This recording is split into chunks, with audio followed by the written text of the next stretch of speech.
এই আওয়ামী লীগ থাকলেই হিন্দুদের। বেগম খালেদা জিয়া, যাকে বাংলাদেশের মানুষ আপসীন নেত্রীর খেতাব দিয়েছে, কিন্তু কেন তাকে এই উপাধি দেওয়া হলো তা হয়তো জানে না এখনকার প্রজন্ম, জানার কথাও না।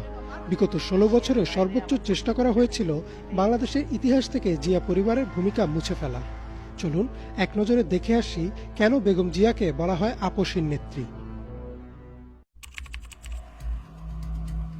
প্রায় 6 বছর নির্বাসিত জীবন কাটানোর পর 1981 সালে শেখ হাসিনাকে আওয়ামী লীগের সভাপতি নির্বাচিত করা হয় এবং তিনি দেশে ফিরে হাল ধরেন দলটির। একই বছর তৎকালীন রাষ্ট্রপতি লেফটেন্যান্ট জেনারেল জিয়াউর রহমানকে হত্যা করা হয়। এরপর ক্ষমতা দখল করেন আরেক সেনাপ্রধান হোসেন মোহাম্মদ এরশাদ। এরশাদের শাসনামলে একযোগে গণতন্ত্র পুনরুদ্ধারের সংগ্রামে নামে আওয়ামী লীগ ও বিএনপি। সে সময় আওয়ামী লীগ ছিল দেশের সবচেয়ে জনপ্রিয় দল। 86 সালে এরশাদ এক নির্বাচনের আয়োজন করলেন। আওয়ামী লীগ, বিএনপি ও জামাত সিদ্ধান্ত নিল